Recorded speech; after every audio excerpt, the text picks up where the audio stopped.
Bienvenidos, continuaremos con el tema 2, el Estado. ¿Qué es el Estado? El Estado normalmente es un concepto importante, es un concepto obviamente importante para el derecho político, para las ciencias políticas, pero normalmente no es bien definido o es confundido con otros conceptos como nación, gobierno, ¿no? Es por eso que hemos buscado la definición más usada o más ajustada a lo que es en realidad el Estado. Este concepto nos los da el jurista André Jariot y lo vamos a ver a continuación. Nos dice que el Estado es una agrupación humana que está fijada en un territorio determinado, en la que existe un orden social, político y jurídico. Esto está orientado hacia el bien común, establecido y mantenido por una autoridad, ¿no? Que obviamente está dotado de poder de coerción. A ver, este concepto es bastante completo, ya que incluso nos da a conocer cuáles son los elementos del Estado. Nos dice que es una agrupación humana, es decir, habla del primer elemento, que debe tener una población, ¿no? La población obviamente está conformada por personas humanas, es un grupo humano. Nos dice también que tiene que estar fijada en un territorio determinado. Hay un territorio en el cual va a vivir o va a estar ubicada este grupo humano. Existe también un orden social, político y jurídico. A eso se refiere con el tercer elemento, soberanía. Es decir, que para que esta población viva en armonía, se logre el bien común, debe existir obviamente un orden social, político y jurídico que se ejerza, que permita ejercer el poder o que permita vivir en armonía a esta población. Y para ello existe una autoridad. Esta autoridad está dotada del poder de coerción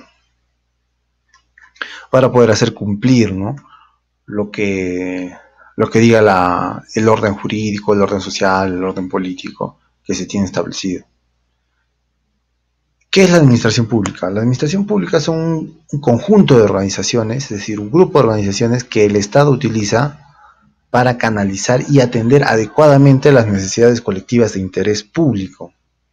Es decir, es un conjunto de organizaciones que para lo que van a servir es para canalizar y para atender adecuadamente todas las necesidades que tenga el público, la población, ejerciendo la determinada función administrativa del Estado.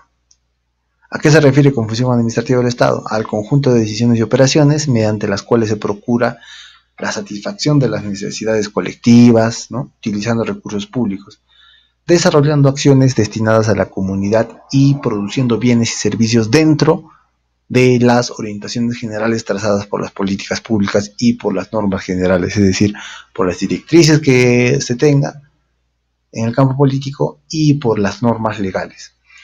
Este concepto está íntimamente relacionado a los sistemas administrativos del Estado peruano, ¿no? Según la Ley Orgánica del Poder Ejecutivo, tenemos todos estos sistemas administrativos del Estado que cumplen funciones complementarias, ¿no? Tenemos el sistema de recursos humanos, cuyo ente rector es servir, tenemos el sistema de justicia, cuyo ente es el Ministerio de Justicia, tenemos el sistema de contrataciones, cuyo ente rector es la OCE, el sistema de planeamiento, cuyo ente rector es el CEPLAN, entre todos los que ven aquí. Entonces, esto está relacionado íntimamente a los sistemas administrativos del Estado.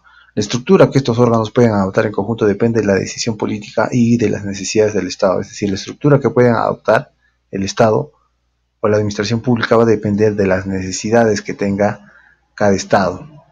Como sabemos, y como ya se mencionó anteriormente, hay funciones complementarias, ¿no?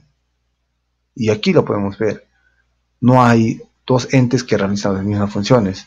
Todos tienen funciones complementarias. Todo esto, ¿para qué? Para lograr satisfacer las necesidades de la población, para lograr el bien común. ¿Qué es la gestión pública? La gestión pública, en resumen, son los medios que se tienen para lograr un fin.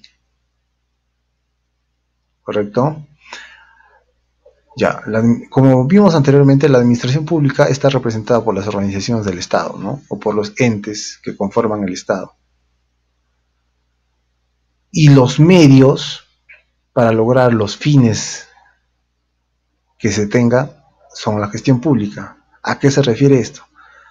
Se refiere a la utilización de los recursos disponibles, económicos, humanos, infraestructura, equipamiento, para transformarlo en acciones, obras de beneficio público. Es decir, se tiene una entidad pública, se tiene determinado fin. Entonces, ¿cómo se va a lograr llegar a este fin o cómo se va a lograr cumplir los objetivos? Mediante la gestión pública, mediante cómo utilicemos, mediante cómo asignemos, mediante cómo usemos los recursos disponibles. Entonces ahí está el punto principal en cuanto a la diferencia en administración pública y gestión pública. Administración pública se refiere a las entidades del Estado, a la organización administrativamente del Estado. Gestión pública se refiere a cómo hacer uso de los recursos que disponemos para lograr determinados fines. Bueno, obviamente esto se logra mediante el apoyo de procesos, ¿no? Como la planificación, entre otros. ¿Dónde se ubica la gestión pública? Se ubica principalmente aquí, en el espacio burocrático. Existen dos espacios, uno el político y otro el burocrático. El político se refiere a las ciencias políticas, ¿no? A cómo formulas las políticas, cuáles son tus directrices como gobernante o como Estado, ¿no? Bueno, la ciencia política estudia los fenómenos, las estructuras políticas, el comportamiento de los actores, cómo se comportan, por qué se comportan, cuáles serían sus reacciones ante determinado movimiento, etc. Y las políticas públicas se refiere al estudio de la acción de las autoridades públicas, ¿no? ¿Qué es lo que quiere una sociedad en sí? ¿Cuáles son las necesidades de la población? Y gestión pública se refiere más al cómo, ¿no? Al cómo aplicar estas políticas públicas. En las políticas públicas se fijan determinadas directrices. Ya se quiere lograr tal cosa. Entonces, ¿cómo se va a lograr tal cosa? De eso se encarga la gestión pública, el espacio burocrático. Gestión de las políticas públicas. Cómo implementar las políticas públicas, ¿no? Lo que se mencionó anteriormente. Además de también cómo organizar cómo gestionar las organizaciones públicas para lograr los objetivos, para cumplir las políticas que se planteen en el espacio político. Entonces, como ya vimos, la gestión pública está íntimamente relacionada a las actividades que se realice, al cómo, y el espacio político se relaciona más al qué, ¿no? Al qué vamos a hacer o a qué nos vamos a dirigir, qué es lo que se va a realizar más o menos. Economía social de mercado. Como sabemos, según la Constitución Política del Perú de 1993, el Perú está dentro de una economía social de mercado. Esto surge como una aparente solución, ¿no?, entre los extremos del liberalismo y el socialismo, al combinar el principio de libertad con el de compensación social. En realidad se parte de la existencia del mercado como presupuesto fundamental y se complementa con la doctrina social de la Iglesia. Por ende, el Estado no es la prioridad, sino el ser humano. De ahí viene el nombre economía social de mercado. Los principios que van a regir el el régimen económico del Perú son la economía social de mercado, la libre iniciativa privada, libertad de acceso al mercado, libertad de contratación, derecho a la propiedad privada, libertad de competencia, principio de igualdad de inversiones y salvaguardar los contratos ley. ¿Cuáles son las funciones del Estado? Según Musgrave, es un autor muy conocido, va a haber una lectura obligatoria sobre para que puedan conocer más de este tema. Existen tres funciones principales que el Estado debería desarrollar. La primera es la función de asignación de determinados bienes y servicios sociales a través de la política presupuestaria, es decir, cómo destino los recursos que logro captar para satisfacer las necesidades de la población mediante bienes y servicios. La segunda función es la función de distribución.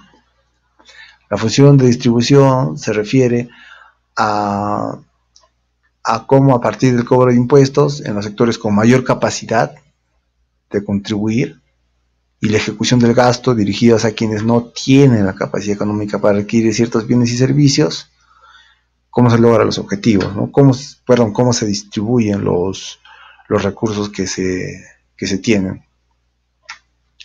Si es que se logra recaudar en determinados sectores de altos ingresos, determinados ingresos, se puede dirigir a los sectores de alta pobreza o de mayor pobreza en nuestro país, ¿no? A cómo distribuimos. En resumen, esta función se refiere a cómo distribuimos nosotros los recursos que logramos recaudar.